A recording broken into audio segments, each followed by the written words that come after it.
Leimert Park, reports of violence forced LAPD to move in and control the crowd. Good evening, everybody. You're watching LA Live News Tonight. Thanks for being with us. I'm Marla Tejas. And I'm Christine Devine. There was a chaotic scene near the end of the MLK parade route just hours after the holiday celebrations. Police moved in for crowd control after a man was stabbed near McClung Drive and Stalker Street West. We want to go live to Fox 11's Ed Lascos. He's there in downtown LA, right outside LAPD headquarters with more. Ed? And Marla, LAPD investigating all of this, saying they did make arrests. We're waiting on a final number of how many people were arrested at this point. But a wild scene, a tense scene that turns violent. All of this, as you know, on a day that should have been very, very special. That very popular parade, MLK Day parade, winding through MLK Boulevard down into South LA. And then when it's over, the crowd does not leave, and instead it turns violent. To the video we go. Check it. A wild scene here. A day of, celebration turns into a day of chaos. LAPD bringing in its mounted patrol to do crowd control after the crowd really escalates and then turns violent on the streets there, setting up skirmish lines. Police say that they were called because that the crowd did not disperse and there were reports of a stabbing. LAPD could not find any victim at that point, and then it just escalates from there. It turns more tense as groups in the crowd start fighting with each other. They turn on each other. They're fighting back and forth. Police with their police radio buzzing with calls of officers need help. LAPD responds. Their tactical units, they set up skirmish lines. They try to get the crowd to disperse. As we were talking about it, there have been arrests. The incidents were used where police had to move in and stop it. They also found, what they're telling us, is a victim who was beaten by that crowd at the McDonald's over in that area at 43rd and Crenshaw, that McDonald's. The condition of the person who was beaten still not known at this hour. And all of this, though, sadly, with the violence playing out right near historic Leimert Park. Eventually, though, at this hour, order is restored. The LAPD have kind of moved out of the area, left the area. The crowds have left the area. Finally, the tensions de-escalated. All of this, though, forcing Mayor Karen Bass to put out a statement a little while ago. Here is part of what the mayor said. Check it, quote, "My Office of Community Safety is coordinating closely with LAPD and community violence interventionists in the area to de-escalate tension." And the mayor continues, and this is the sharpest part of her statement: Los Angeles has zero tolerance for this type of violence. Stop quote. As we come back here, the mayor was attributing the violence to, she said, a group of young people that were involved in all of this who did not want to leave after the parade ended, and they started fighting with each other, and then it really, really got out of hand. So at this hour, we've got 3 officers who were hurt, don't know their condition, thinking it's not serious. They were hit by some of those flying projectiles. Bottles were thrown from the crowd in at the police, a skirmish line, before the officers moved in and took control of the area. So, ladies, a wild situation down there, but finally de-escalated and tensions cooling off in that area of South LA. So, Ed, we know it takes a minute for police to get enough officers in a group like that to get in position to do a skirmish line. And what you're seeing now, are you seeing any police presence? No, we went through that area a little while ago before coming over here to LAPD to get the update we were just talking to you about. And there may have been about 6 patrol cars still in that area patrolling, but nothing at all. In fact, if you did not know what happened earlier, you'd have no idea driving through the heart of that area, Crenshaw, Leimert Park, that there was even any trouble just a couple of hours earlier. All right, Ed, thank you so much. Another protester coming forward saying he was shot in the face with a less than lethal weapon during an anti-ICE protest, but federal agents aren't to blame. This time, it was allegedly the LAPD. Fox 11's Christina Gonzalez with that story. Go for it! Go for it! Cell phone video from Atlachinoli, Tesazacual getting hit by a less than lethal round during anti-ICE protests in downtown LA last summer. Here he is moments earlier on body cam video released by LAPD. Officers holding less than lethal launchers are moving the crowd with the help of mounted units. Then the moment of impact. Go for it! Go for it! At that moment, I still didn't really know the impact of the injury because I was angry at the fact that they were doing to we the people, shooting us indiscriminately. He says he's undergone 2 surgeries so far for his shattered jaw. This comes just a week after we spoke with another protester who was shot in the face during anti-ICE demonstrations in Santa Ana. His attorney saying, when you have a less lethal projectile shot out of a 12-gauge shotgun over 200 miles an hour in someone's face, That's deadly force. LAPD is investigating the incident, saying in June when they released the body cam video, protesters continued throwing rocks and bottles at officers. As a firework thrown by protesters detonated near the officers, an officer assigned to Central Area discharged a round from his 40mm less lethal launcher at a protester. And that is just absolutely repugnant that he would target someone like that. Considering what happened, would you do it again? Yes. Yes, I would. I would. Again, LAPD investigating this incident, and they say they are not using the 40mm less than lethal for crowd control anymore after a judge order last summer limiting their use during protests. But this happened last summer. We'll have to see what happens. I'm Christina Gonzalez, West Los Angeles, Fox 11 News. A person is in critical condition tonight after being hit by a Montebello police car. Video from the Citizen app shows a big police presence at the intersection of Beverly Boulevard and Howard Avenue. The crash happened around 5:30 Saturday evening. Authorities say police were responding to a possible DUI driver when they hit a pedestrian. CHP is investigating the crash. Here tonight, take a look at this. A water main break in Crestline takes down an entire hillside. This happened about 4 today. As you can see, water flooded everything in its path, creating a flow of mud and debris. We're told several residents in the area are impacted. Crews are there assessing the damage. We take a live look outside right now. A nice weekend we had. What about the work week ahead? Here's Chief Meteorologist Adam Kruger. Yeah, we have some big changes coming, right? Yeah, things are changing. Big, maybe. I mean, kind of depends on how you look at it. It is going to get cooler. Medium? We do have a chance for some rain. What was that? I said medium-sized changes. Medium change. I'll go with that for sure. Yeah. You know, yes, change it cooler, some wet weather possible towards the end of the week. And it's because we've got high pressure moving out of the way, allowing low pressure to come in a couple of days from now. So what this is going to do once it arrives is, again, bring those cooler temperatures. We'll get some clouds ahead of the possibility for some rain. If we get rain, it's looking like Thursday would be the day, but even that should be just some scattered light showers as it looks right now. But let's talk about tomorrow before we get to that kind of nuisance sort of weather at the end of the week. Another beautiful day tomorrow. Our last really warm day for a while as temperatures top out mid to upper 70s for LA. Some spots could be even a little bit warmer, and that's coming after we get some 50s in the morning. Here's a look at highs around the rest of the region for tomorrow. So it's going to be a lot like it's been, which is a little bit cooler in the high desert where we expect some 60s. Notice Santa Clarita at about 76 tomorrow. Down into the San Fernando Valley, a little bit warmer than that. Upper 70s will be common there. Same thing in the San Gabriel Valley. The Inland Empire could top out in the upper 70s to around 80 degrees. Much of the greater LA area, LA Basin looking at mid 70s. That'll be pretty common. And then a little bit cooler as we work our way towards the coast, but still topping 70 degrees along some of the coast as well. But again, it's that system a little later in the week that starts to drop the temperatures. In fact, not only do we come down to around average, but a little below average for this time of year. So it's going to feel more like January, and the rain is looking a little more likely than it did just a couple of hours ago. I have a brand new model run. We'll have that for you coming up as well. And we'll look at Seattle's weather on Sunday, as of course the Rams will be playing there in the playoffs this upcoming weekend. But for now, let's go back to you. Big game on Sunday. All right, Adam, thank you. New tonight, a family is left shattered after losing their son to a distracted driver. Now, outrage is growing as the woman responsible is set to be released after serving only a fraction of her sentence. Fox 11's Gina Silva is live in Corona with a story you'll see only on Fox 11. Well, the family is devastated, and really they just want to know, they want to get some answers. They want to know how a 9-year sentence was so drastically reduced. Okay, come on in, Benjamin's room. Benjamin Montalvo's room is filled with memories, reminders of a 21-year-old life cut short by a distracted driver. He was struck and killed by an impaired and texting driver who, after she struck him, continued to text. She kept texting and fled the scene. The driver, identified as Naomi Renee Villado, had a prior history of hit-and-run crashes. Fourth hit and run. The other 2 parked cars. Then she hit a young lady on her way home from school from a local community college. On June 11, 2020, Benjamin became the 4th victim of Villado's hit-and-runs. But this time, it would be fatal. The rest of our lives is just the same thing, you know, suffering the pain. It's not, I don't think it's right.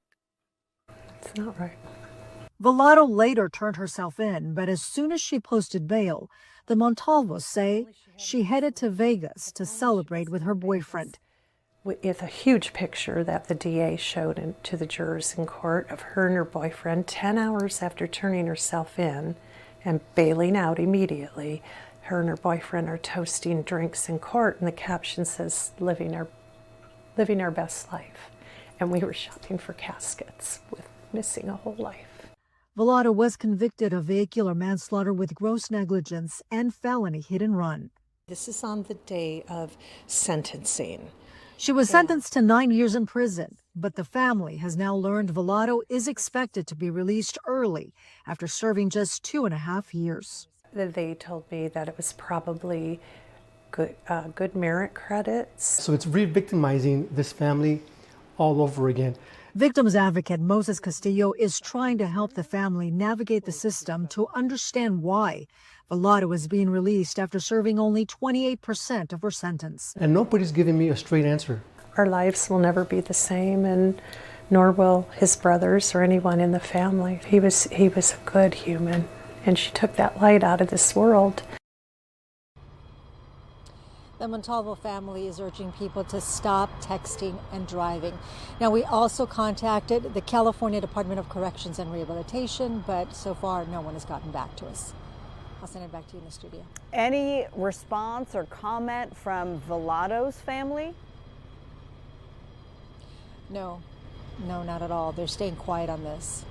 It's such a tragic case because, as you heard in the story, there were 3 other hit and runs that this person was involved in.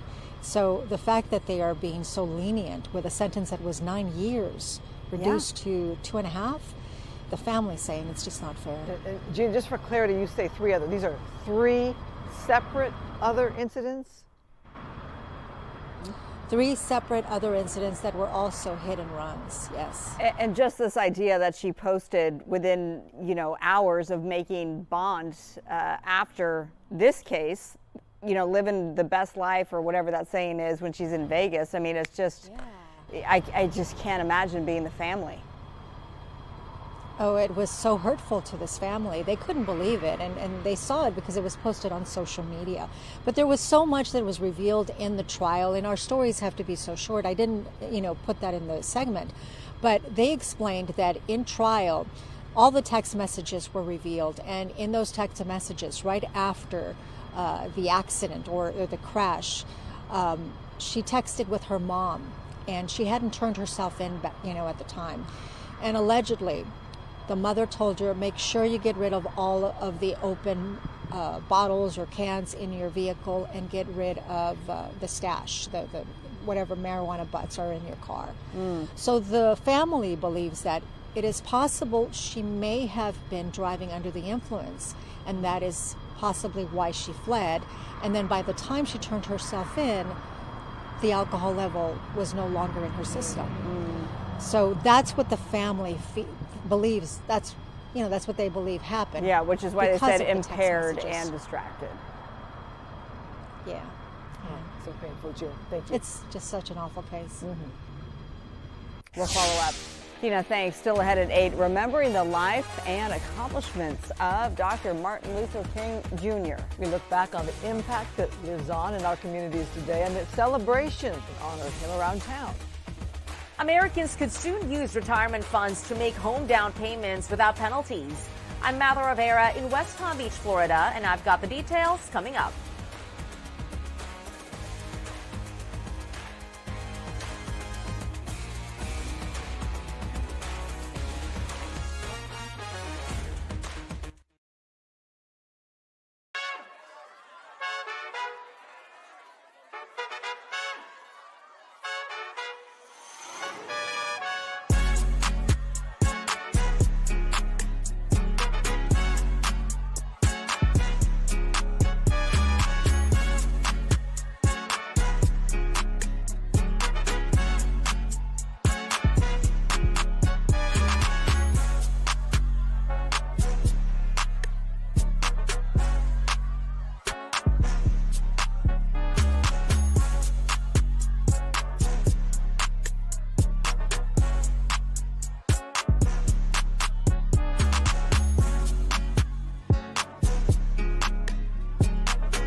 My poor little children will one day live in a nation where they will not be judged by the color of their skin, but by the content of their character. I have a dream today. Today, the nation remembers the life and legacy of Dr. Martin Luther King Jr. Communities nationwide took to the streets to march in the civil rights leader's honor and celebrate his impact on U.S. history. Although Dr. King believed in a nation that was rooted in fairness and equality, some leaders argue the U.S. is still battling with some of those same themes of discrimination. The message of Dr. King seems more important now than ever. I think he would recognize the progress we've made in our country over decades, but I think he'd be horrified by the moment we're living through, where so many people are seeing their civil rights attacked. People are also using MLK Day to volunteer and attend church services in his memory. Well, LA honoring Dr. King with the annual MLK Day parade and wrapping it up with the Freedom Festival. Fox 11's Rachel Aragon is in Leimert Park with a recap of today's big event. A big turnout today with many people celebrating but also reflecting on Dr. King's legacy and hoping as a country we end up more united than divided. Los Angeles joining cities across the country to observe Martin Luther King Jr. Day and the civil rights icon's dream of a just and beloved community. I have a dream. It was a purpose and a plan that he had in a dream, so we're here to fulfill it. While celebrations honored the Black American civil rights leader who fought against racial segregation and discrimination, the festivities also foster reflection over what the country has witnessed over the last year, including protests, political division, and policies related to immigration enforcement. We needed this. See, sometimes just take the pressure off your brain, your mind, your stress. You need something like this. Many parents and grandparents like Amiko Green brought their grandkids to the MLK Freedom Festival to remind the next generation what this federal holiday is all about. With no school being today, we're going to come out and show them this is why there's no school today. It's the celebration. I think it's good so everybody can learn about Martin Luther King and why today is such a special day. Despite our differences, some Angelenos say this federal holiday is a reminder that we are more similar to our neighbors than we may think. My shoes can fit somebody else's feet, and their shoes can fit my feet. And that's the way life is. And Governor Gavin Newsom previously announcing that more than 200 California state parks would have free admission today. This is in direct response to last month's announcement that the National Park Service says that free admission will be eliminated for MLK Day and Juneteenth. I'm Rachel Aragon, Fox 11 News. Well, ahead of today's parade in Leimert Park, we got the chance to speak to the Grand Marshal, Cedric the Entertainer. He explained to Fox 11's Coco McAvoy about the significance of the event and the day itself. You know, it's a great honor. I mean, of course, Dr. Martin Luther King Jr. stood for, fighting injustices and equality, and of course, believing in something that is about community and the advancement of all people. And so right now it just feels like we're in a world that's being challenged. All those things are being challenged. And so this is a great time to stand up, to show that those things that he fought for are still very important. And that's why I'm here, as the Grand Marshal, to be the leader of the people. He's so fun. Martin Luther King Jr. Day began as a federal holiday in the U.S. in 1986 after President Ronald Reagan signed it into law in 1983. Well, the designer, known by his first name, Valentino, was adored by many elites around the globe, from royals to first ladies to movie stars. Many say he made them feel and look their best. Throughout his decades-long career, Valentino became the king of the red carpet. A-listers would go to him for their lavish gowns, needs at awards and ceremonies. He has attributed his childhood love of cinema and well-dressed movie stars for why he went down the fashion path. Well, celebrities, they're taking to social media to pay tribute. This is Gwyneth Paltrow. She writes in part, "I'm so lucky to know and love Valentino. I loved how he always pestered me to at least wear a little mascara when I came to dinner." Cindy Crawford writes, "He was a true master of his craft, and I will always be grateful for the years I had the privilege of working closely with him." All right, coming up, a fight is brewing on Capitol Hill over funding for ICE.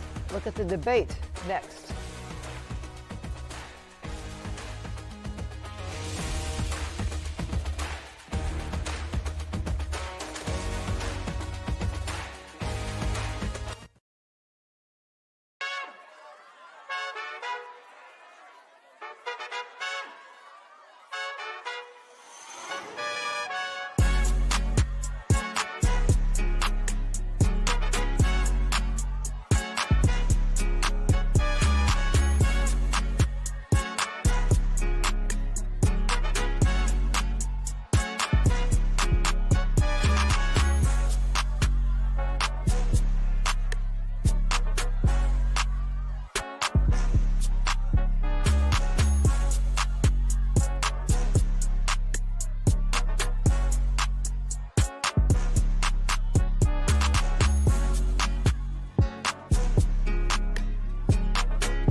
Sponsored by My Home Sold.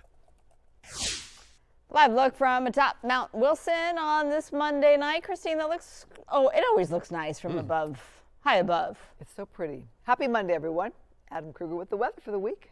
Yeah, we've had, in my opinion, I think probably a lot of people's opinion, very nice weather for several days after we got past the holidays and all the rain we had there. Well, things are finally starting to change. It'll feel a little less like summer and a little more like this time of year by the end of this week. And we have some rain in the forecast as well. Before we get to what's happening locally and in the short term, let's jump ahead to this upcoming weekend because, we're already looking forward to this. The Rams playing the Seahawks in Seattle. Now, of course, we saw what happened in Chicago. Not only did the Rams win, of course, but the weather was so cold. We had the single-digit wind chills with this massive difference in the weather between LA and Chicago. Well, it's a pretty big difference in the temperatures between LA and Seattle on Sunday. We expect about 70 degrees here when the game starts. So, you're watching like grilling, you got the windows open, whatever. It'll be beautiful here. Sunny skies expected. Up in Seattle, appropriately cool for this time of year, not too far from their average, which would be highs in the 40s or about 47 degrees when the game starts. At least that's the way it looks right now. And maybe there's a little rain coming in from the Pacific. But before we get there, let's talk about first what we saw today. 79 degrees when the average is 68. So we continue with this above average temperatures, warmer than normal temperatures. That'll continue into tomorrow as well. One more warm day similar to today. We start cooling on Wednesday, though, and we have a chance for at least some scattered, mostly light showers, it looks like, on Thursday, and maybe 1 or 2 showers still lingering on Friday. Here's our pattern right now. High pressure is in the way. It's been in the way, blocking storm systems and lows well away from us for many days. Back to the kind of early part of January, really.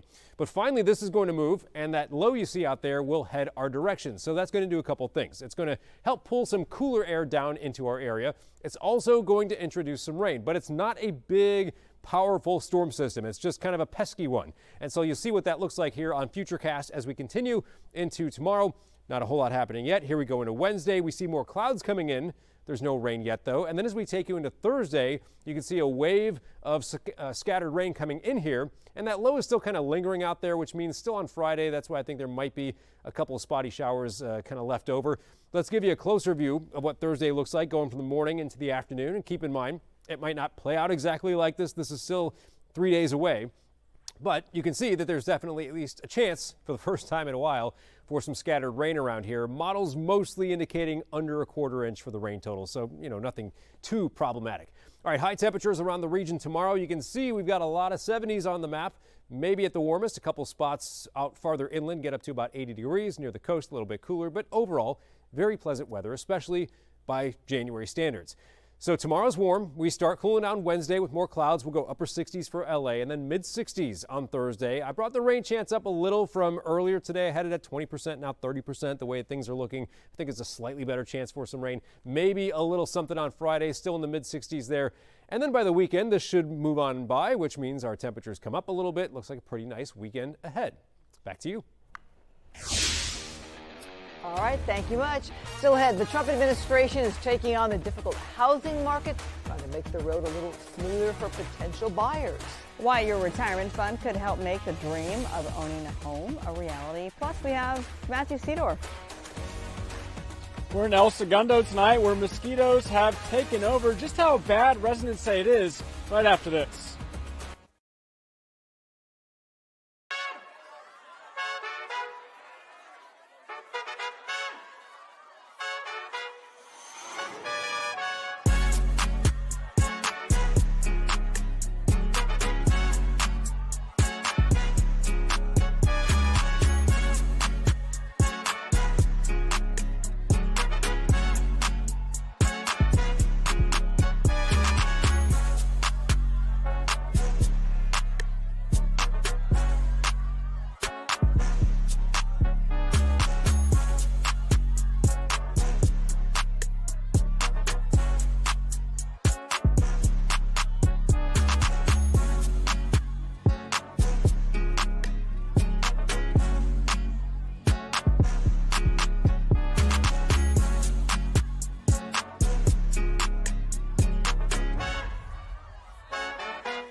This is LA Live News Tonight on Fox 11 Plus.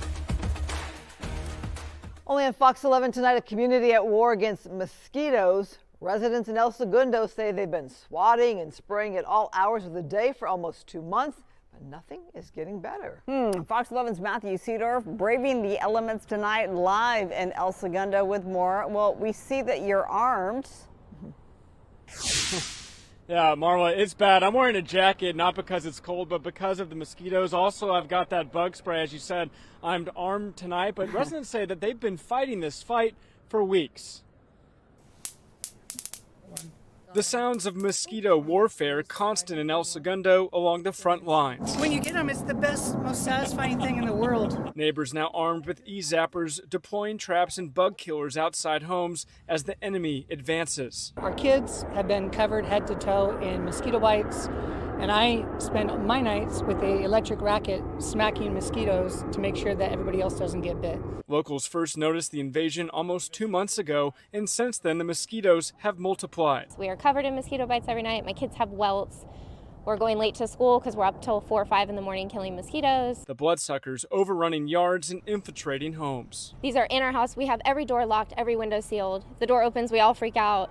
We are not enjoying the weather's been beautiful. We have not been allowed to have our doors open, our windows open. One resident set up a trap just 2 hours ago, and you can see there's already dozens of mosquitoes inside. The hardest hit zone, the northwestern section of El Segundo, sandwiched between LAX and the Hyperion water treatment plant. I'm not a mosquito expert, I'm just a family man trying to live my best life. I would love somebody to take accountability for why this is happening. I don't know what the solution is. I just know we need some help. El Segundo's mayor tells Fox 11 they're making progress in what he calls a massive infestation, now shifting their focus to the 6 blocks that are still under siege. As residents keep swinging, looking for answers to end the war. It's an absolute nightmare. We invest a lot of money to live in a beautiful town like El Segundo. The last thing that we want to be doing is staying up all night. So we've reached out to Vector Services as well as the water treatment plant. So far tonight, we're still waiting to hear back. Reporting live in El Segundo, Matthew Seedorf, Fox 11 News. Okay, so to be clear, the source we think is the water treatment plant?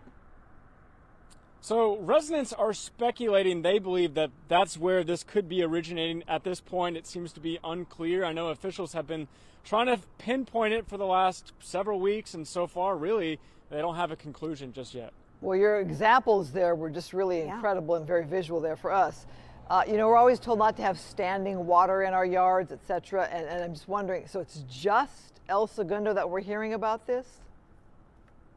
Yeah, as far as I'm aware, we haven't seen any other reports in the area, even across the South Bay where this is happening. It just seems like this pocket of El Segundo, especially within those 6 blocks right near LAX and that water treatment plant where it's really bad. Have you gotten bitten tonight? I might have one bite, but I've been pretty safe. I'm wearing the jacket. I've got the bug spray. I know Elliot's got his jacket on. So far, so good, I think. We'll have to wait and see. Well, it's absolutely no fun to get bitten. No, it's not. All right. Matthew, thanks. Relief could be on the way for potential home buyers across the country. President Trump is teasing a plan which could allow them to dip into retirement funds with no penalties. Fox's Madeline Rivera has more. Prices are coming down, but our growth is going way up. Under pressure to bring down prices, the Trump administration is teasing a new affordability plan that would allow Americans to use their 401ks for a down payment on a home. People typically cannot withdraw money from the account early without being penalized by the IRS. President Trump thinks that if we can get it out without these heavy tax penalties, then we can free up cash for people to buy homes. Housing affordability remains a top issue for voters as high mortgage rates and home prices have sidelined potential buyers. And Democrats say it will remain a priority for their party ahead of the midterm elections in November. The climate that President Trump is leaving our candidates with, voters are extremely anxious about cost of groceries, cost of housing. President Trump has introduced a number of proposals to reduce costs, including banning institutional investors from buying single-family homes. And earlier this month, he directed federal mortgage backers Fannie Mae and Freddie Mac to purchase $200 billion in mortgage bonds to lower rates. It's had a huge impact. It's already started. But recent consumer inflation data showed housing inflation remains strong, and some Republicans say the party has to do a better job with messaging. For the other side of the aisle wanting to co-opt the affordability issue, they believe in growing government, which is always going to cost us in our economy. The president is expected to announce his new housing plan at the World Economic Forum in Davos this week. In West Palm Beach, Florida, Mather Rivera, Fox News. Developing tonight, President Trump's push to buy Greenland is causing international tensions. President Trump is threatening a trade war with Denmark and NATO allies, with tariffs starting at 10% in February and rising to 25% by June. Leaked messages from Norway suggest Trump tied his stance to not winning the Nobel Peace Prize, though the White House denies this. President Trump says the Greenland purchase is about national security, but European leaders strongly oppose it and warn of retaliatory trade measures. The European Union supports Denmark and the people of Greenland, and we do so united in our resolve. Denmark's foreign minister says all options are on the table, while Congress insists Trump lacks authority to act militarily against NATO allies. A Supreme Court ruling possibly tomorrow could decide if Trump can impose emergency tariffs. Developing tonight, Democrats are pushing to slash money for ICE or even abolish the agency after days of unrest in Minneapolis. It comes as both parties search for a unified message ahead of the midterms. Fox's Chad Pergram has the details from Capitol Hill. Fire and ice. And we need to abolish the ice. We need to use the power of the purse and appropriations to rein ice in. Progressives want to freeze funds for ice. I am not going to cast a vote, not one dime, to support this lawless, brutal Trump ICE operation. We cannot vote for anything that actually adds more money and doesn't constrain ICE. The House likely votes this week on a bill funding DHS and ICE. House Republican leaders scrapped that bill last week. It's not on the House floor because it doesn't have Democratic support. January 30th is the deadline to fund much of the federal government, including ICE. Republicans are ready to pounce. If we do have another shutdown, this will be Schumer shutdown number 2, part 2. But Democrats are torn between progressive demands to cut ICE and maintaining a fragile government funding truce. Do you think that Congress should withhold funding for DHS until there are reforms in place for ICE? As I said, that's one of the major issues that the appropriators are confronting right now before the bill comes up. Republicans believe the politics of the ICE debate are on their side as the midterms approach. If the Democrats want to sabotage the federal government, sabotage ICE, and have another shutdown, I think that just helps us in the midterm. So this is a bluff. Republicans predict a partial shutdown over ICE could backfire on Democrats. They not only don't have leverage, they don't have the public's support. Democratic leaders are torn after the last government shutdown. The party base could stay home if voters don't believe Democrats are fighting hard enough on the ICE issue. On Capitol Hill, Chad Pergram, Fox News. Congressman Eric Swalwell's run for California governor is facing a legal challenge over where he lives. A conservative activist filed a petition claiming Swalwell does not meet the state's 5-year residency requirement, alleging public records show no California residents. Swalwell's campaign says he has always lived in the Bay Area and listed his attorney's address in Sacramento on filings because of repeated death threats. The petition asks the California Secretary of State to disqualify him from the race. Well, Fox 11 is excited to announce we will be co-hosting a gubernatorial debate to help get you ready for this year's consequential governor's race. We are teaming up with our Bay Area sister station, KTVU, and the Black Action Alliance to host the race for California governor. It is scheduled for Tuesday, February 3rd. It'll be held in San Francisco. We will broadcast it live on Fox 11 from 5:30 to 8, and we will stream it on the Fox local app and on our YouTube page. I am serving as one of the moderators alongside 2 KTVU colleagues. You see them there. And we do want to hear from you. You can scan this QR code. There it is to submit a question for the candidates. We also have more information online at foxla.com. Today, as you know, is MLK Day, which is also considered a day of service. In the world of foster care, it was move-in day at a home just built by the Right Way Foundation. I was there to meet the first 2 residents. What else you got, my dear? A VIP arrival for Tashine Coleman at her new home, a complex in Koreatown by the Right Way Foundation. I'm nervous. For youth who've experienced foster care. I'm glad that I have a new opportunity to feel peace now and have my own space. We hear about foster youth sometimes having their stuff in trash bags, and you literally have that right here. Yeah. How many of you were in foster care? 5 of us.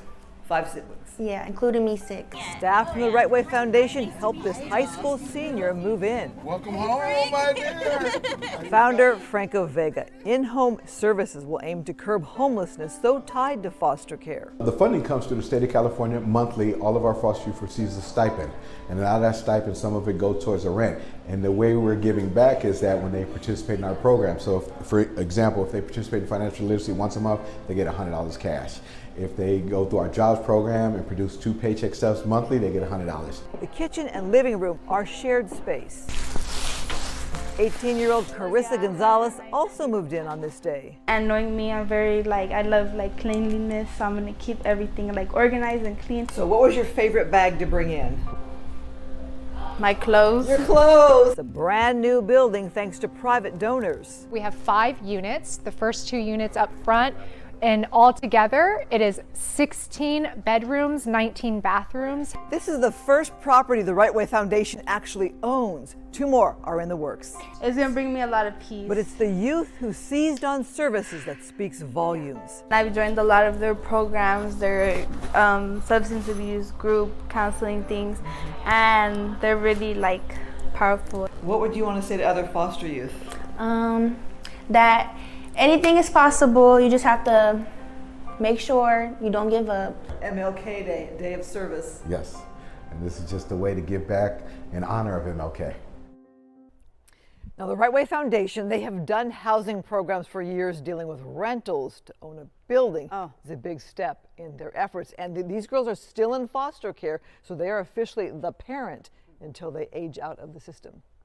You mentioned that this is one of 3 properties that they're owning. 3 this year. Okay, do we know what the other 2 are going to be? Yeah, they're in the works. They're in the works. Okay. But I want to also note, you know, Mackenzie Scott. Yes. From Yeah. Jeff Bezos. Yes. She gave them a huge yeah. donation to make this happen. There's going to be all kind of services on hand there. A psychologist and security and job training. They're really trying to curb this issue of homelessness. Wow. Well, what an impact her philanthropy is having. Indeed.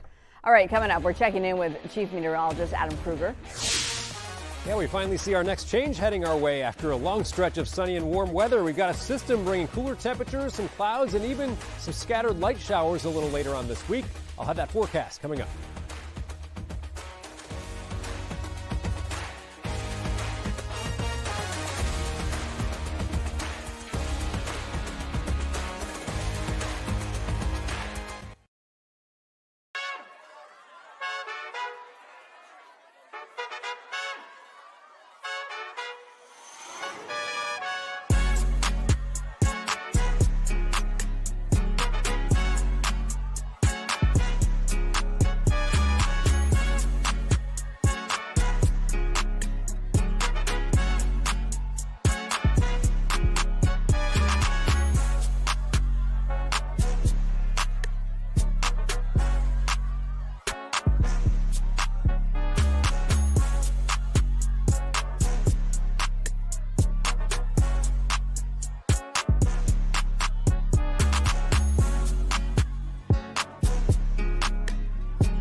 All right, we're following breaking news. We do have a new college football national champion. Indiana beats Miami 27-21.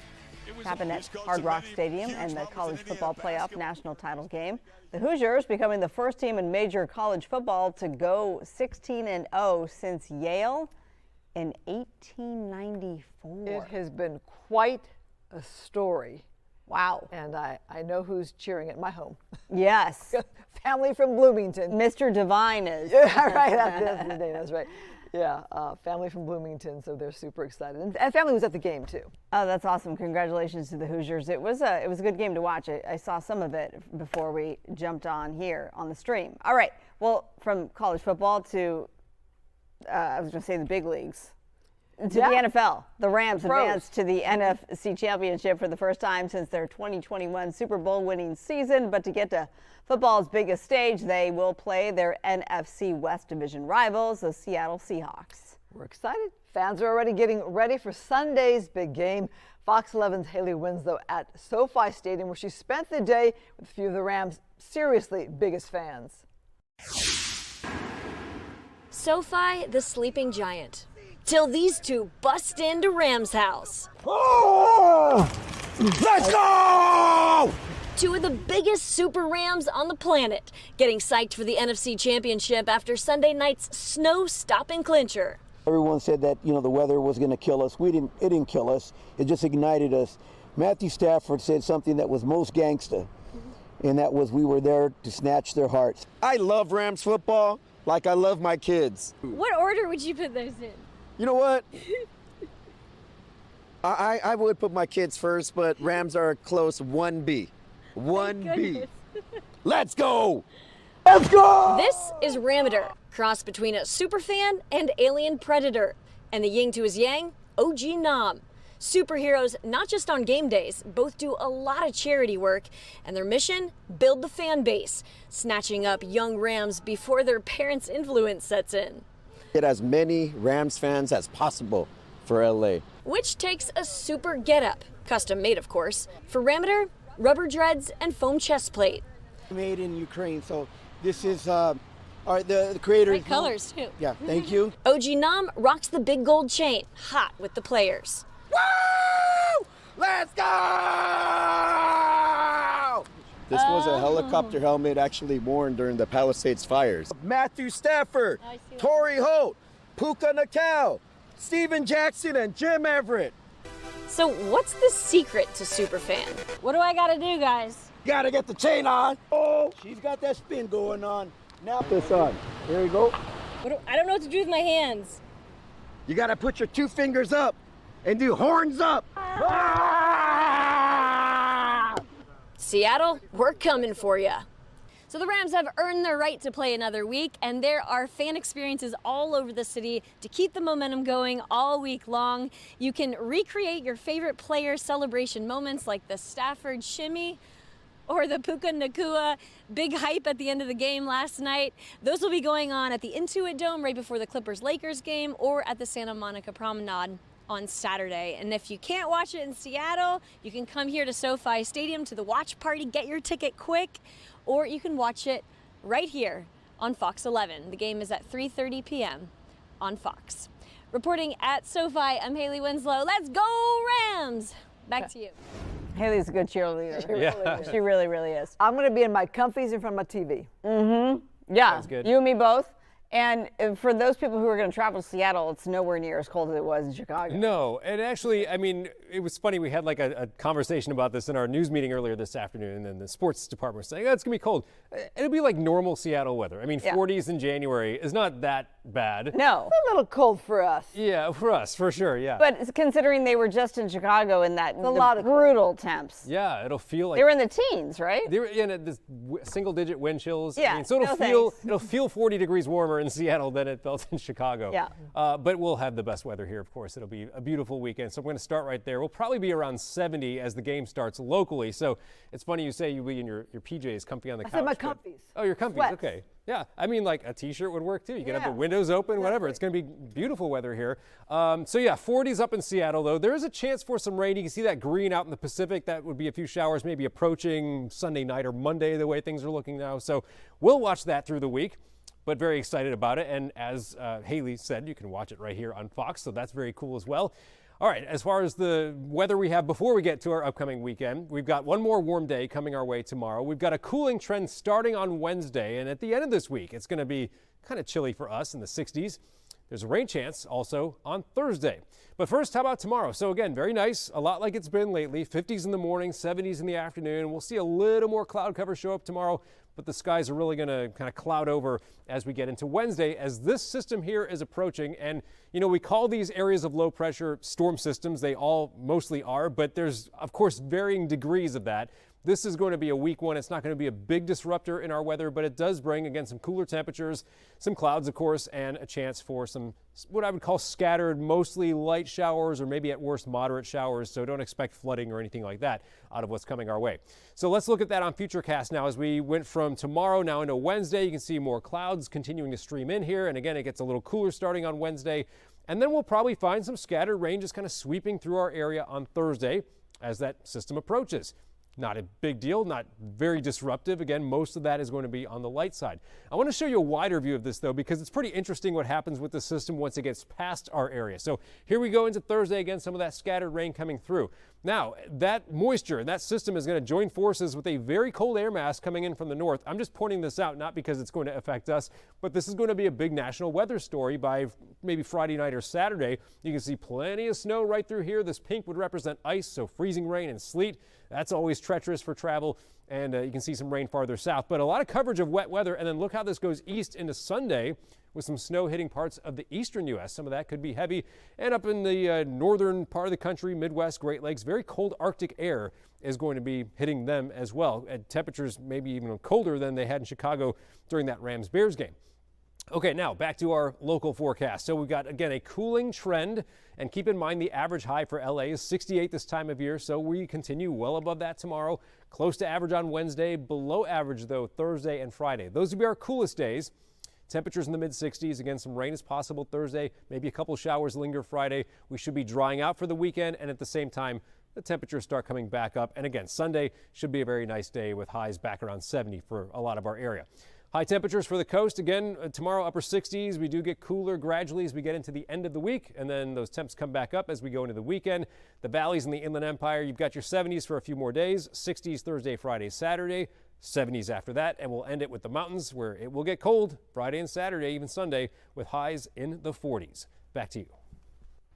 We still have more news ahead at 8. But first, here's a preview of what's coming up at 9. Former Lakers star Leimert Odom arrested. We've got those details. Plus, 3 burglars smashed their way into a Newport Beach luxury handbag boutique. Hear what the owner is saying tonight. That's ahead at 9.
All right, get ready for some ads with your AI. The OpenAI AI chatbot, ChatGPT, will soon begin to show advertisements to users who aren't paying for premium services.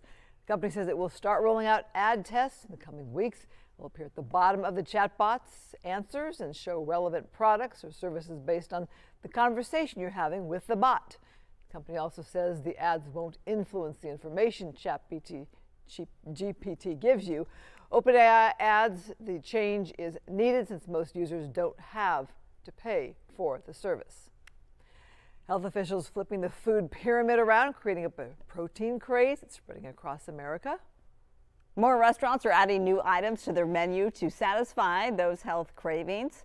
Kava or Zakava, sweet green, Subway, Starbucks, and other companies, they're launching new high-protein items. Kava says it will add more items in the coming year, including roasted salmon to their menu. Sweetgreen announced the Protein Max Bowl. Starbucks has already rolled out the Protein Cold Foam and Protein Latte. Some of those meals sound like your nightly dinner. I eat a lot. I'm very much a routine person, so salmon, some white beans, and broccoli. Like Very nightly. healthy, this one here. But yeah, there's that whole protein craze. I mean, who hasn't done a protein smoothie? But it's protein in your Starbucks. Right. It's like everywhere now. Protein bars. Even fast food restaurants like Jack in the Box. I kind of like your clean way, though. Salmon and some vegetables. It just keeps it easy. Right? And I do like it. And it's healthy. And it's healthy. So anywhere, we're not done yet. LA Live News Tonight continues at 9. Right after the break, stay with us.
Live across SoCal, this is LA Live News Tonight on Fox 11 Plus. Now at 9, an MLK Day celebration takes a turn at Leimert Park. Violence breaks out and LAPD steps in. We are live with a look at what sparked the chaos. Plus, swatting, spraying, and sleepless nights. Residents in El Segundo, they are battling a relentless mosquito invasion. Could a nearby facility be to blame? We will show you what we uncovered. That's ahead. I'm Laura Diaz in Santa Clarita, where the iconic Sagas Cafe reopened today. And I'm going to tell you how excited people are about this surprise opening. That story coming up. And we're live from the coast to the inland valleys. Meteorologist Adam Kruger has a preview of what's on the horizon. Yeah, just another nice day tomorrow with temperatures very warm for January. We'll be well into the 70s, but remember how cool it was about 2 weeks ago? We're heading into that territory later this week, and there's some rain in the forecast once again. I'll have that coming up. Marla?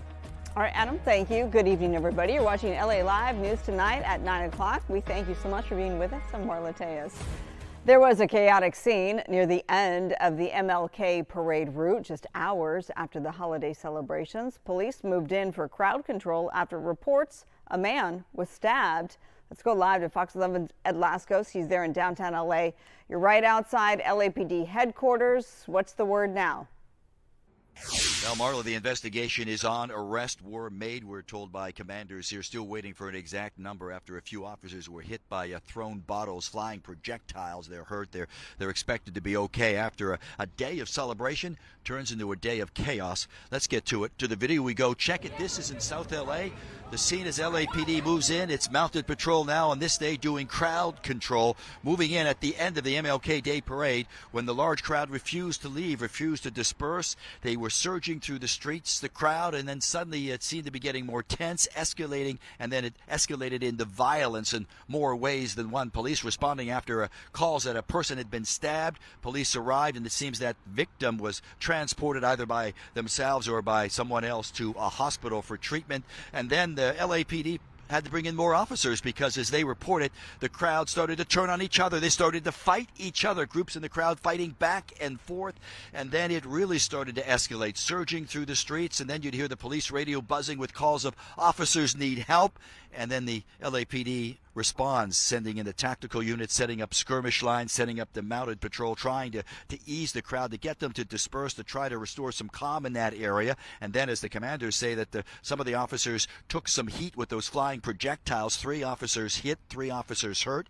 Again, expected to be okay as the investigation goes on. The officers did find, as they were trying to restore order, a victim who had been beaten by that out-of-control crowd at the McDonald's there over at 43rd and Crenshaw in that area. But all of this craziness playing out right near historic Leimert Park after that very special parade ends, and then the crowd winds up turning out of control. All of this leads the mayor herself to come out condemning the violence. Mayor Karen Bass out with a statement. Check it. It reads in part, and I quote, "My Office of Community Safety is coordinating closely with LAPD and community violence interventionists in the area to de-escalate tensions." Her statement goes on to say the most important part here, check it, Los Angeles has zero tolerance for this type of violence. That from Mayor Karen Bass, who describes all of this as a group of young people, as she said in her statement, who started a disturbance. As we come back out live, that disturbance turns violent at some point. LAPD breaks it up. They restore order in that area, Leimert Park, South LA. Now the investigation is on, and we're still waiting, Marla, for some exact numbers. We know there were arrests, but we're waiting to see exactly how many people were taken into custody. In addition to how many victims overall, isn't that right? Well, there's conflicting reports. 2 victims, 3 victims. You've got the initial call of someone being stabbed. Officers say they were unable to find a person stabbed, so they're thinking that person was transported somehow to the hospital. They find a second victim at McDonald's. The commanders confirmed that. There's other reports out now. There may be a third victim. Still no confirmation on that. So everybody on both sides still trying to gather information after a very, very chaotic couple of hours there in South LA. Yeah, really. And in terms of a motive and what really sparked the fights in the first place, we still don't even know that. Yeah, your guess is as good as mine. Okay. Just the crowd. The mayor says young people who started a disturbance. Go figure. We had some witnesses who were telling us as the crowd started to fight on each other, everybody had their cell phones out trying to get that moment for social media. The craziness as the crowd, the crowd whips itself out, whips itself up many times with the emotions of what's going on. All right, Ed, as always, we appreciate you. Thank you so much. Developing tonight, another protester coming forward saying he was shot in the face with a less than lethal weapon during an anti-ICE protest, but federal agents are not to blame. This time it was allegedly the LAPD. Fox 11's Christina Gonzalez has that story. Go for it! Go for it! Cell phone video from Atlachinoli, Tesazacual getting hit by a less than lethal round during anti-ICE protests in downtown LA last summer.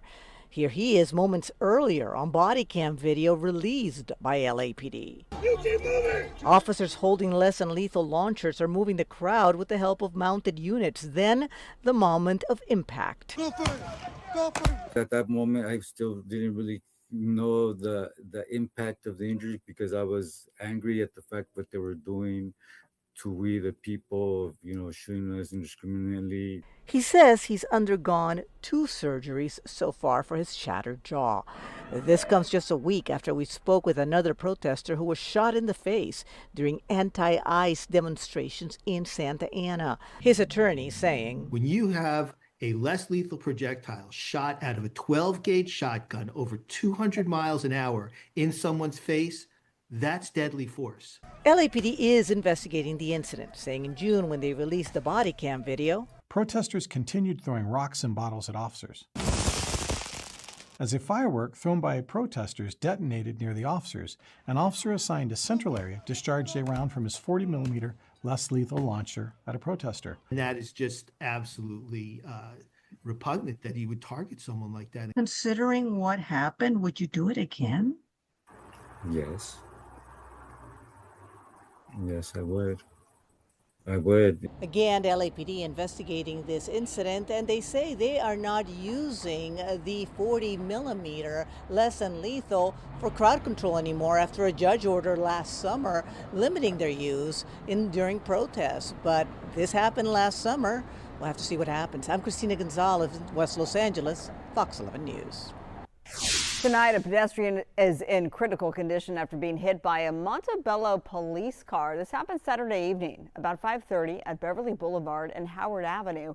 This is as officers were responding to a possible DUI driver. Right now, the CHP says it is investigating.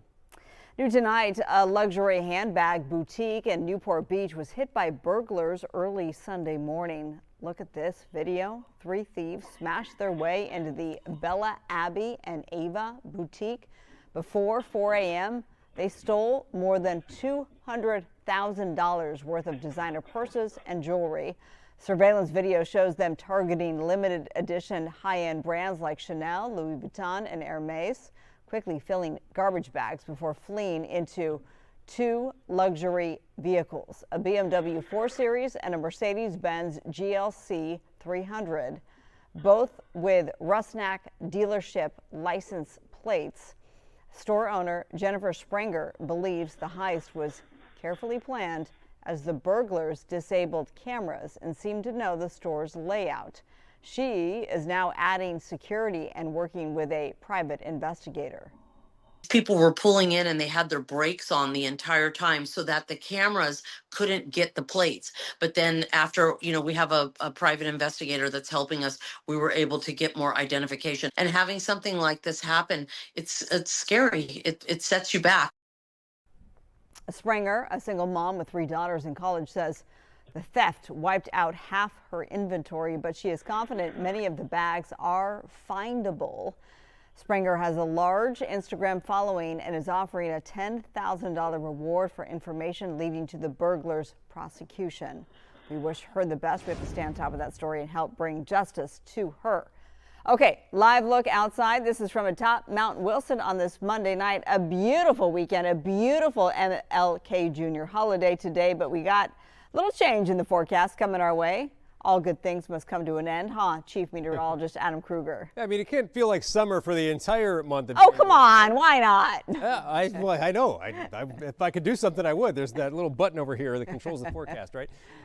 So, I mean, we are going to cool off a little bit later this week. It's not going to be a major cool down. It's not going to be super cold, but we're talking highs in the mid 60s, low 60s in some spots, and also rain is possible. That's looking like Thursday. Let's look at that on Futurecast now, because what's happening is the system is approaching from the west, and usually what we see out ahead of these is just a bunch of moisture in the atmosphere first, which means in our case on Wednesday, a lot of cloud cover. No rain showing up just yet. And then as this gets a little bit closer, you can see it's throwing some more moisture at us in the form of some scattered showers on Friday. And it's possible, because it's going to take a little while for this to pass, that maybe we get a couple of showers still lingering on Friday as well. And at this time, the temperatures will be a little bit lower. But tomorrow is going to be another day very similar to today with very nice temperatures. Maybe not quite as warm as the 80s we saw in this past weekend, but we had 70s today, a lot more 70s tomorrow after we have temperatures in the 50s in the morning. Around the rest of Southern California, again, a lot like it's been. So up into the high desert, a little bit cooler than, let's say, a lot of the LA area. Temperatures are in the 60s up there. We'll bring in a little closer, and it's the really nice 70s for a lot of our area. Warmest spots will be some of the valleys, the Inland Empire, where a couple areas could reach 80 degrees. We'll be a few degrees below that around LA. And then as you work your way closer to the coast, it is going to be just a little bit cooler. But again, there is that change later in the week. We're going to talk a little bit more about that. We'll look at temperatures later this week as well, and actually make a little bit of a recovery just in time for our upcoming weekend.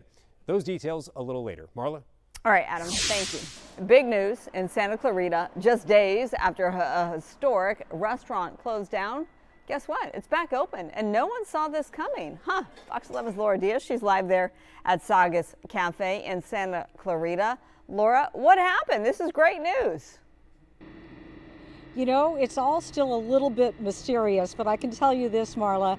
People are overjoyed that it reopened again this morning very early. We're told that it was actually quite busy early in the morning. Since I've been here, it's been a steady flow of people. But you know, this is an iconic location here in Southern California. 140 years it's been at this location. But to locals who live here, this is part of their history. It's part of their community, and they were overjoyed it was back. It was on Facebook. And then I text her, I'm like, we gotta go. And just like that, the iconic Saugus Cafe opened its doors again Monday.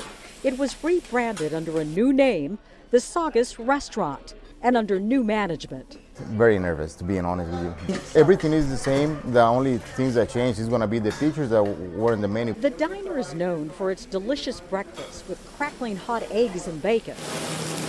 It conjures feelings of nostalgia, of simpler times.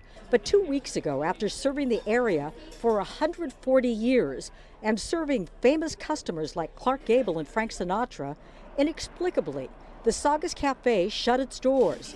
The walls were bare this Monday, but hearts were full. Their favorite spot was back.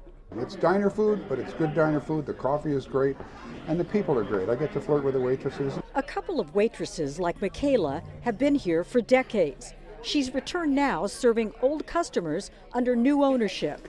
You can change the name, but not the bond. A lot of our regulars showed up to support us, so that was very nice to see. Did you enjoy your meal today? Yes, I did. And the service? Yes, the service was good, excellent. There's a sense of humanity here and history that I don't think should be lost. And it's not going to be lost. Now, I did speak to the new general manager. There is new ownership here. They're still working out some of the details. If you look over my shoulder, it actually still reads Saugus Cafe. Now, we don't know exactly if they'll have to change the sign on the outdoors. These are still some of the kinks that are being worked out.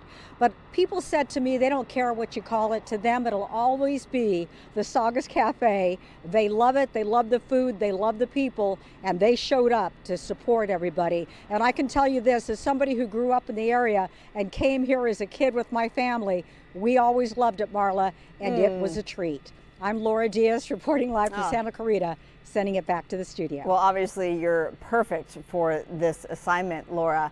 Are any of the former employees, are they a part of this as well? In other words, do they get their jobs back, if you will?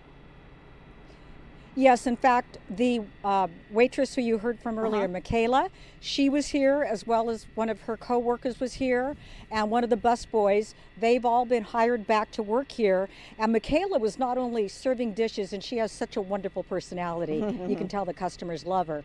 But she also is bringing sort of institutional memory, because she could say to the new owners, no, we garnish a little differently than that. So she's helping them give that, you know, that connection that people want to see. They want to keep it as much as they can the way it was. But they also own a Mexican restaurant, and so at nighttime you'll be able to get some Mexican dishes, but you'll also enjoy all the classics, the breakfast, as you saw it on the griddle there. It's delicious. So It's something new and something old, but they're really trying to maintain the integrity, and people are just delighted that it was actually happening today, about 2 weeks after they closed. Yeah, well, what's old is new again. Let's just say that. And obviously, the people love it. Yes. I love that woman said, I saw it on Facebook this morning, and he right away reached out to her friend and said, let's go. So I'm sure it's going to have a snowball effect. Exactly. All right, Laura, we thank you so much. An icon of the fashion world has passed away. Up next, Valentino Garavani, the man behind the legendary Valentino Red, dressed royalty, first ladies, and Hollywood's biggest stars. We look back at his legacy, and thousands gathered in LA for the annual MLK Day Parade. We'll take you inside the Freedom Festival, plus buzzing, biting, and no relief in sight. El Segundo residents are under siege by swarms of mosquitoes. But is the local facility the hidden culprit, the reason to blame? Well, what we found out might surprise you.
Dr. King with the annual MLK Day Parade, and wrapping it up with the Freedom Festival. Fox 11's Rachel Aragon, she was in Leimert Park. She has a recap of today's big event. A big turnout today with many people celebrating but also reflecting on Dr. King's legacy and hoping as a country we end up more united than divided.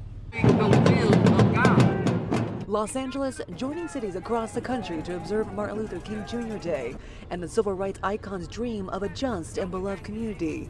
I have a dream. There's a purpose and a plan that he had in a dream, so we're here to fulfill it. While celebrations honored the Black American civil rights leader who fought against racial segregation and discrimination, the festivities also foster reflection over what the country has witnessed over the last year, including protests, political division, and policies related to immigration enforcement. We needed this. See, sometimes just take the pressure off your brain, your mind, your stress.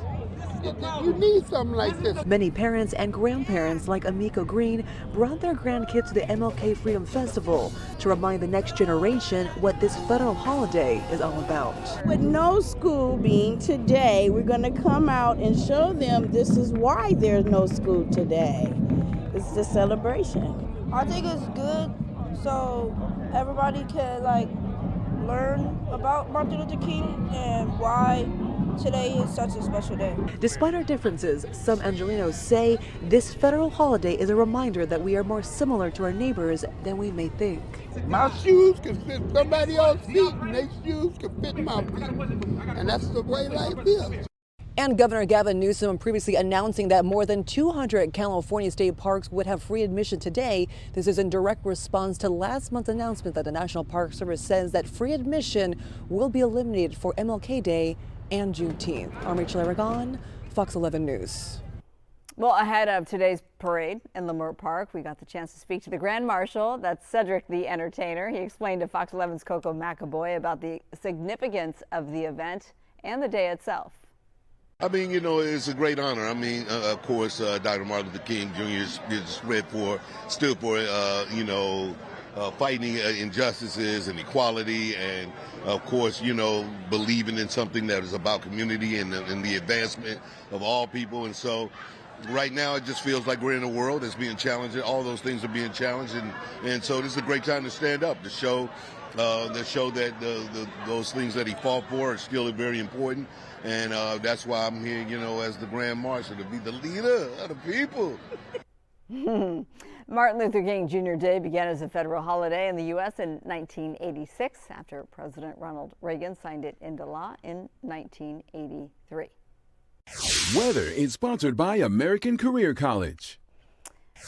We call this a sky cam. It's from atop Mount Wilson, and a whole lot of sparkly lights down there, down below. And we bring in Chief Meteorologist Adam Kruger to tell us that we have some more nice weather headed our way, but then also a little rain maybe. Yeah, I mean, later this week it does get cooler, a little rain in the forecast as well. I also want to point out on this live shot that you can see kind of some haziness, and maybe you noticed during the day today it was a little more hazy than it was over the last several days, and that's because we've lost the stronger offshore winds that we've had for a while, which has kind of like kept the air a little bit cleaner and the visibility a little more crisp. So we've lost that wind flow. Actually, we're going to see lighter winds to slight onshore wind a little bit later on in the week, and so we could just kind of see that haziness beginning to return a little bit today. Another warm day tomorrow, and then it gets cooler starting on Wednesday. Here's a look at what we saw today. Downtown LA, we use that as our official thermometer for the city of Los Angeles for record keeping, and the average there, 68 this time of year, got up to 79 after a stretch before today of, I believe, 5 consecutive days where it got over 80 degrees. It's been a very warm stretch of weather lately, as I'm sure you know. So tomorrow's another warm day. We'll be in the 70s for many spots. The cooling trend starts Wednesday. Rain chance on Thursday. At least some light showers will be possible. Maybe a little bit on Friday as well. Okay, temperatures tomorrow. Very nice 50s early, upper 60s by 10 o'clock. We're in the 70s for several hours midday and during the afternoon. Very pleasant tomorrow evening with those temperatures in the 60s. High pressure is finally going to move away, which opens the door for this area of low pressure out there in the ocean to head our way. Not a powerful storm system, but it is a storm system, which means it does the typical things these do. Tends to push some moisture in here. We're going to get some clouds coming in, some cooler temperatures, and yes, some rain will be possible as well. Here's what this looks like on the big picture, then we'll zoom in a little more. So watch as we go from today into the end of the week on Friday. So notice there's some cooler air, as you can see with the green colors here around this low, but it's not that this is really tapping into the real cold air, which is confined more so into, let's say, the northern plains, the Midwest areas east. So this low isn't tapping into that really cold air. It's going to cool us down, but it's not going to be a major cool down here locally. Again, also, it changes the way things look in the sky. So tomorrow we have a little bit of cloud cover showing up, but here we go to Wednesday. It turns mostly cloudy, no rain yet. We'll go into Thursday now, and this is where you're going to see some of those scattered showers sweeping through here. And still that system has to pass by, which means Friday I think there might be a couple more showers still lingering. Let me show you what happens for some other parts of the U.S. later this week, though, as that system moves by us as we go from Thursday into Saturday. This is going to be a big winter storm across a lot of the central U.S. and eventually maybe into the eastern U.S. You see that mix of snow and ice and rain farther south. All right, locally, though, again, we've got a warm day tomorrow and then not so warm for the rest of the week. We'll go upper 60s on Wednesday, mid 60s on Thursday. There's that chance for some showers, maybe a few showers still Friday in the mid 60s. And then this thing should move on by, which means our temperatures start coming up and we dry out this weekend. Not a big warm up, not back to where we've been, but upper 60s on Saturday, low 70s it looks like on Sunday as we're kind of enjoying the day and then enjoying hopefully the Rams with a victory at the end of Sunday. You can watch that game here on Fox and some nice weather into early next week, Monday as well. Marla?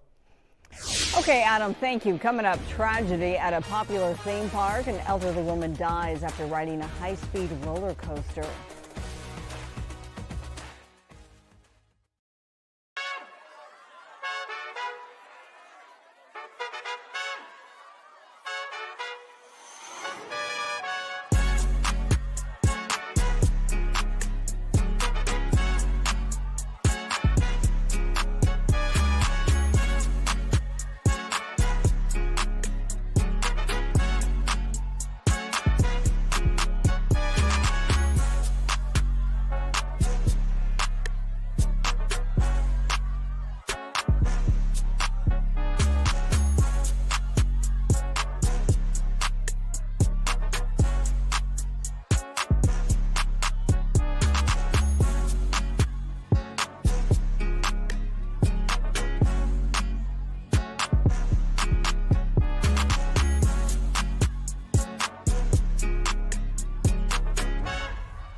Billions in bonds tied to major media companies. Financial disclosures reveal President Trump purchased up to $51 million in company and municipal debts late last year.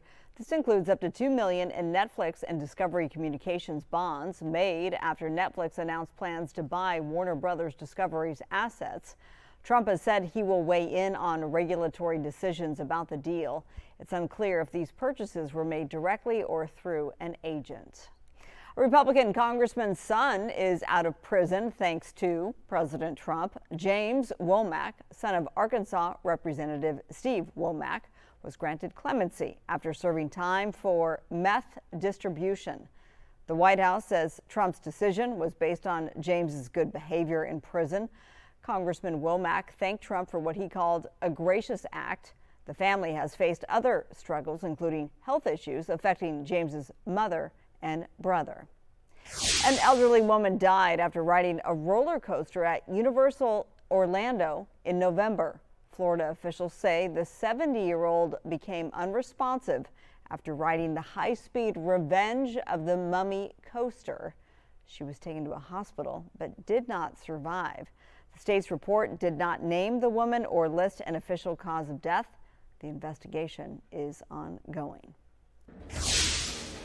Coming up, we're in El Segundo tonight where the mosquitoes are out of control. Hear from residents on just how bad they say it is right after this.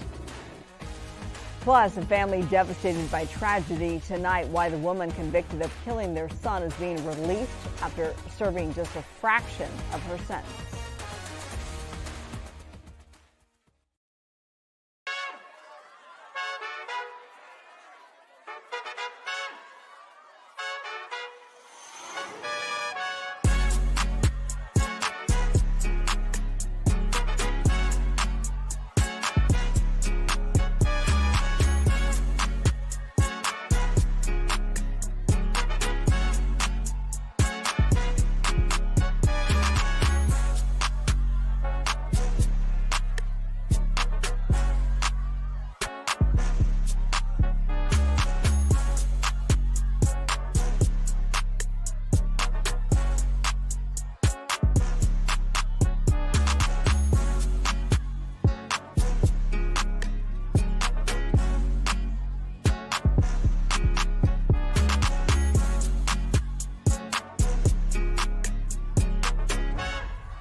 LA Live News Tonight on Fox 11 Plus.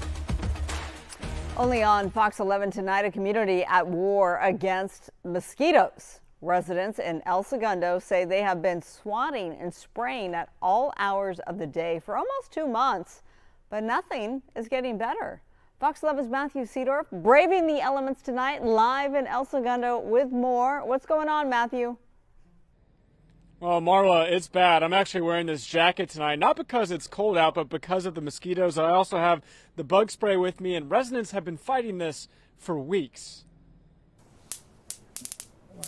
The sounds of mosquito warfare constant in El Segundo along the front lines. When you get them, it's the best, most satisfying thing in the world. Neighbors now armed with e-zappers deploying traps and bug killers outside homes as the enemy advances. Our kids have been covered head to toe in mosquito bites, and I spend my nights with an electric racket smacking mosquitoes to make sure that everybody else doesn't get bit. Locals first noticed the invasion almost 2 months ago, and since then the mosquitoes have multiplied. We are covered in mosquito bites every night. My kids have welts. We're going late to school because we're up till 4 or 5 in the morning killing mosquitoes. The bloodsuckers overrunning yards and infiltrating homes. These are in our house. We have every door locked, every window sealed. The door opens, we all freak out. We are not enjoying the weather's been beautiful. We have not been allowed to have our doors open, our windows open. One resident set up a trap just 2 hours ago, and you can see there's already dozens of mosquitoes inside. The hardest hit zone, the northwestern section of El Segundo, sandwiched between LAX and the Hyperion water treatment plant. I'm not a mosquito expert. I'm just a family man trying to live my best life. I would love somebody to take accountability for why this is happening. I don't know what the solution is. I just know we need some help. El Segundo's mayor tells Fox 11 they're making progress in what he calls a massive infestation, now shifting their focus to the 6 blocks that are still under siege. As residents keep swinging, looking for answers to end the war. It's an absolute nightmare. We invest a lot of money to live in a beautiful town like El Segundo. The last thing that we want to be doing is staying up all night. So we've reached out to Vector Services as well as the water treatment plant. So far tonight, we're still waiting to hear back. We're live in El Segundo. Matthew Cedric, Fox 11 News. Matthew, has this ever happened before? They have never experienced anything like this before. We've talked to residents that have lived here more than 20 years. They say, occasionally they'll have mosquito issues, but nothing as constant as like what they're seeing right now. It'll be really interesting to hear back from Vector Control and, of course, the water treatment plant as well, because we still don't know the official cause yet. Yeah, there's a lot of speculation that it could be linked to the water treatment plant, but we have no official word just yet. I know that the mayor has that call out there as well, so hopefully we can get an update soon, and we'll let everyone else know as well. All right, very good. Matthew. Oh, wait, I'm sorry. Last hour we asked you if you've gotten bit yet. You said you might have one. Did we confirm? Has it gotten worse? I don't know if it's in my head or not, but you start itching, and like, is that a mosquito bite or, is it something else? And then, I've got the bug spray, the jacket. Elliot's armed up. He's got his hood on. So, we're doing what we can. But I see him flying around. We're swatting. I'm starting to itch, and I'm in the studio. Yeah. Blaming you. It's in my head now. All right, you two, we thank you for braving the elements. On to this. Maybe you felt this if you're in Riverside County, or maybe even San Diego people felt it. I know that we have reports of that. A 4.9 magnitude earthquake shook Riverside County tonight. It centered 7 miles from Indio. The quake hit just before 6 p.m. It was breaking news during the Fox 11 News at 6. It caused moderate shaking with aftershocks reported. Now, we're told residents felt it as far as San Diego, but no damage has been reported. This is the fourth quake of 3.0 magnitude or higher in the area over the past 10 days. And take a look at this. A water main break in Crestline takes down an entire hillside. This happened about 4 today. Water flooded everything in its path, creating a flow of mud and debris. We're told several people there in the area are impacted, and crews are out there assessing the damage. New tonight, a family in Corona is left shattered after losing their son to a distracted driver. The family is devastated and wondering how a 9-year sentence could be reduced so drastically. Fox 11's Gina Silva has a story that you saw first on Fox 11. Okay, come on in, Benjamin's room. Benjamin Montalvo's room is filled with memories, reminders of a 21-year-old life cut short by a distracted driver. He was struck and killed by an impaired and texting driver who, after she struck him, continued to text. She kept texting and fled the scene. The driver, identified as Naomi Renee Vallado, had a prior history of hit-and-run crashes. Fourth hit and run. The other two parked cars. Then she hit a young lady on her way home from school from a local community college. On June 11, 2020, Benjamin became the fourth victim of Vallado's hit and runs, but this time it would be fatal. The rest of our lives is just the same thing, you know, suffering the pain. It's not, I don't think it's right. It's not right. Vallado later turned herself in, but as soon as she posted bail, the Montalvos say she headed to Vegas to celebrate with her boyfriend. It's a huge picture that the DA showed to the jurors in court of her and her boyfriend 10 hours after turning herself in and bailing out immediately. Her and her boyfriend are toasting drinks in court, and the caption says, living our best life. And we were shopping for caskets with missing a whole life. Vallado was convicted of vehicular manslaughter with gross negligence and felony hit and run. This is on the day of sentencing. She was sentenced to 9 years in prison, but the family has now learned Vallado is expected to be released early after serving just 2.5 years. They told me that it was probably good merit credits. Our lives will never be the same, and nor will his brothers or anyone in the family. He was a good human, and she took that light out of this world. We contacted the California Department of Corrections and Rehabilitation, but so far no one has gotten back to us. As for the Montalvo family, they are urging people to stop texting and driving. Reporting from Corona, I'm Gina Silva, Fox 11 News. New at 9, former Los Angeles Lakers superstar Lamar Odom was arrested in Las Vegas and charged with DUI. The 46-year-old was arrested early Saturday morning for allegedly driving more than 41 miles per hour over the speed limit. This comes 13 years after Odom was arrested for DUI in California. He is set to appear in Nevada court March 17th. Italian fashion icon Valentino has died. He was 93. His foundation announced he died at his home in Rome.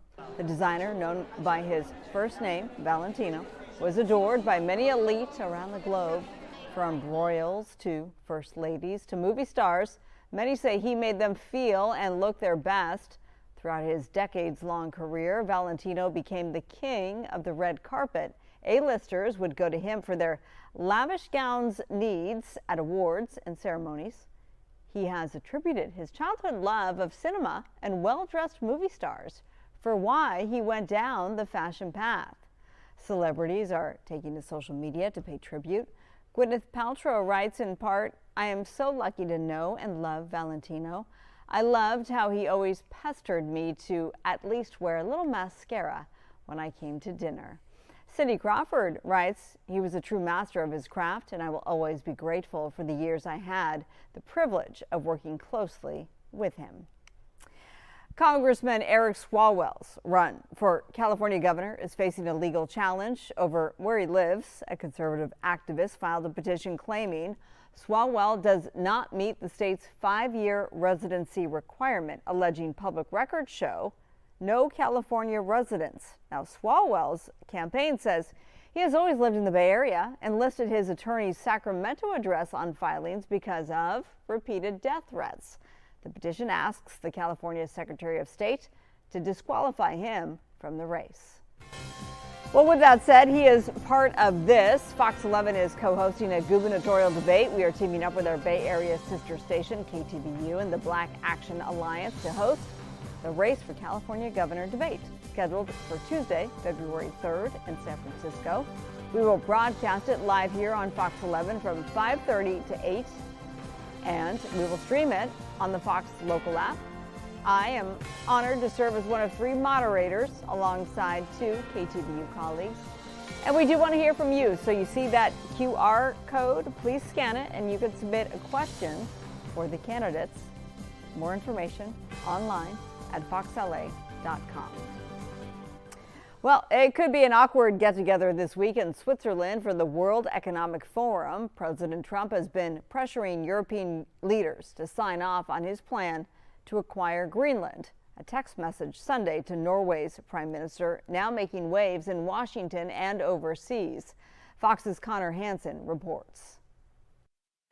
President Trump is threatening 10% tariffs on European countries that try to stop him from acquiring Greenland.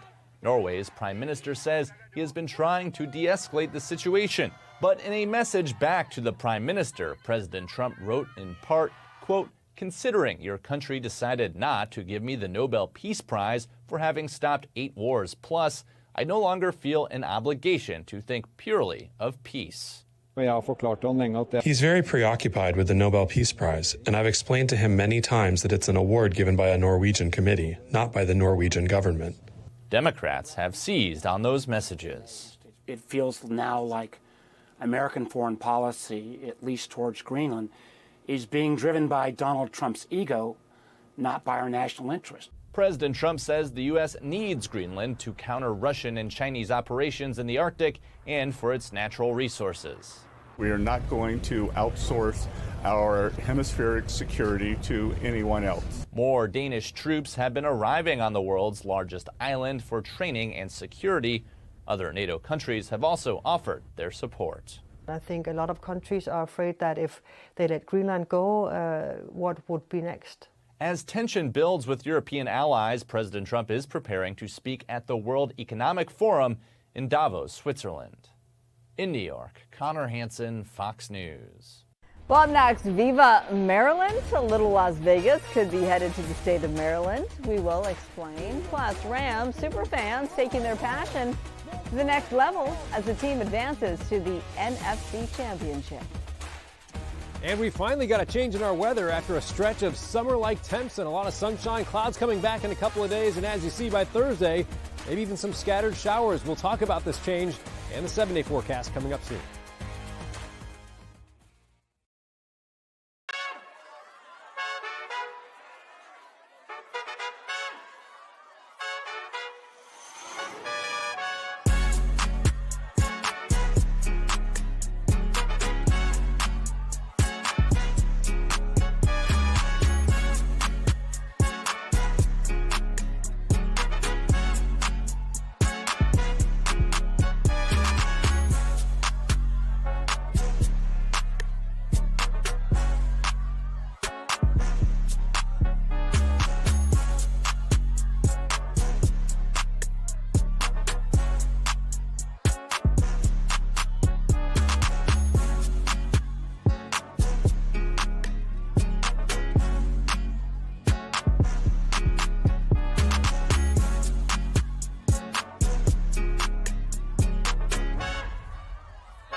Top of the college football world after completing one of the most remarkable turnarounds in sports history. Entering the season, the Hoosiers had lost more games than any other FBS program.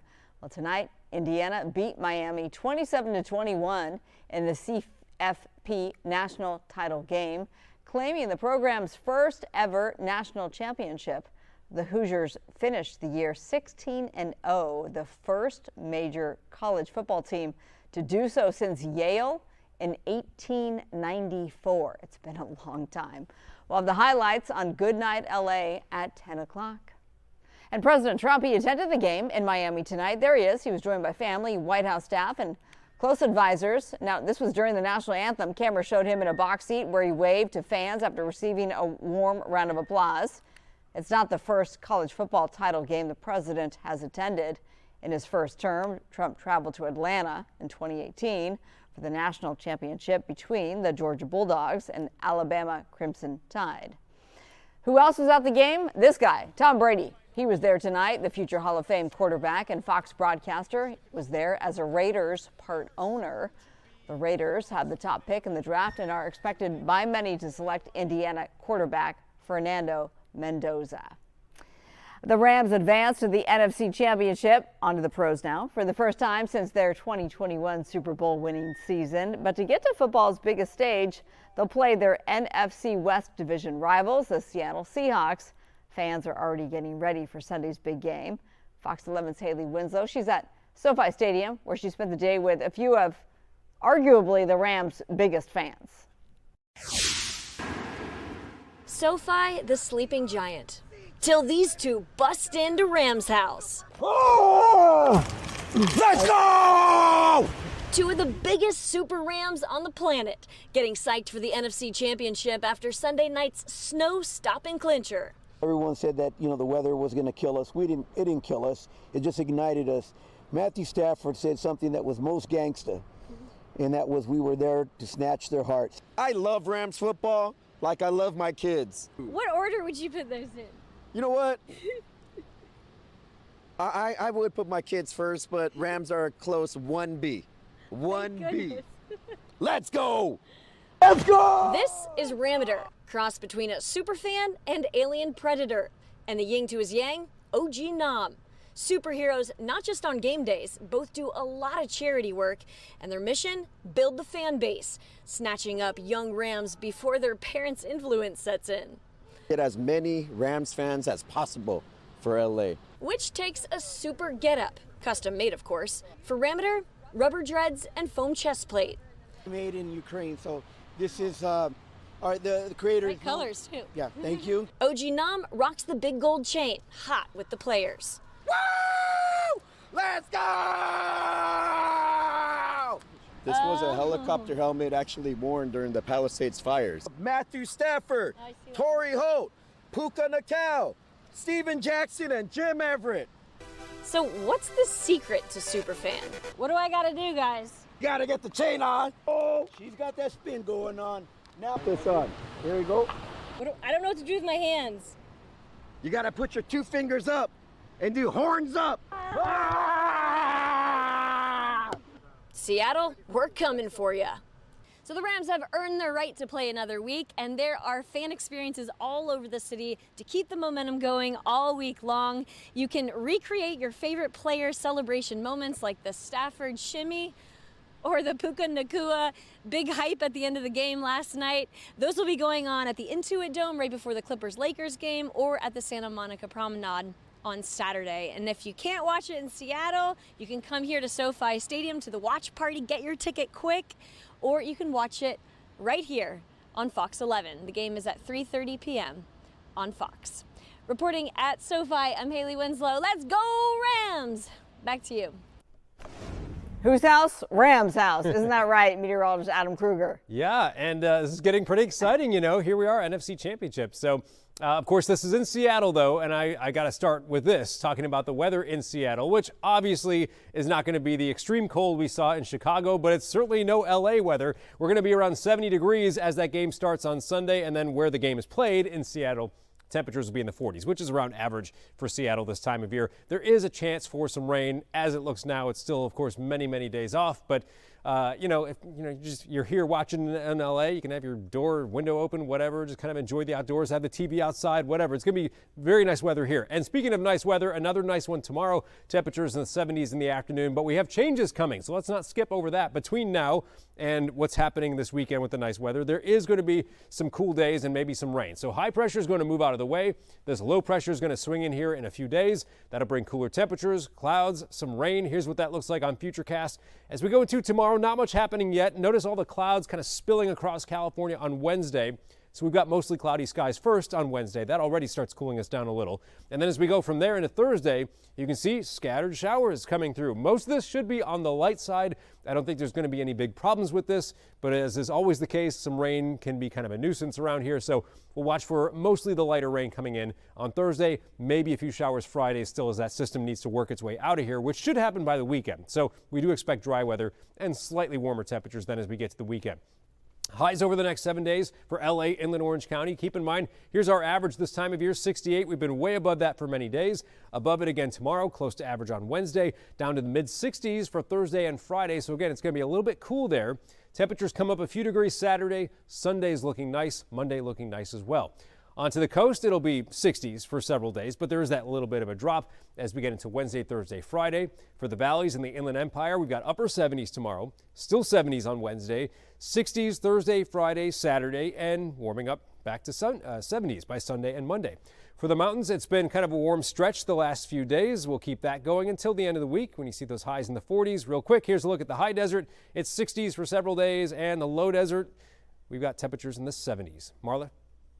All right, Adam, thank you. The Rocky Balboa statue is on the move again. Coming up, why it's heading back to the top of the iconic Philadelphia Art Museum steps.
A statue near the Philadelphia Art Museum is being moved back to the top of the staircase. Just like the movie, the Rocky statue was created for Rocky III in 1982 and commissioned by Sylvester Stallone. It has been moved multiple times but has stood next to the Philly Art Museum for 2 decades. The move to the top of the steps is meant to bring more attention to the art inside the museum, not just the statue outside. I think that's a brilliant move on the part of the art museum. I think that is excellent, and there's going to be some actual art here, and I think people will still come and take pictures with it, and yeah, it's progress. I would say leave it where it is because it represents the iconicness. I'm much more comfortable there at the bottom because it keeps you grounded and it keeps you humble. For the record, there's already a Rocky statue at the top of the steps. That statue belongs to Stallone and will now be returned to him. Fun fact about me, my favorite movie, Rocky. All right, Penn and Teller cancel shows after Penn breaks his ankle. The iconic magicians have called off their Las Vegas performances through January 25th. That's Sunday. Penn apologized to fans on social media and thanked them for understanding. Ticketmaster says their next show is scheduled for February 5th. The duo has performed at the Rio Hotel and Casino for 25 years. And this is an amazing duo. Comedy stars Nikki Glazer and David Spade. They launch a new Las Vegas residency at the Coliseum at Caesar's Palace. Following the success of their previous run, the duo will perform on May 22nd and 23rd and September 4th and 5th. That's this year. Tickets are available now on Ticketmaster. A Las Vegas-style venue could be coming to Maryland. Officials plan to build a smaller version of the Vegas Sphere at National Harbor in Prince George's County. Overlooking the Potomac River, it would feature the iconic light display and seat about 6,000 people. Lawmakers still need to approve the project, and if it is, it could open by 2030. Very cool. If you haven't been to the one in Vegas, I highly recommend it. It's really cool inside. Okay, thank you so much for watching LA Live News Tonight. Our 10 p.m. newscast is just minutes away on Fox 11. Christine Devine will see you there.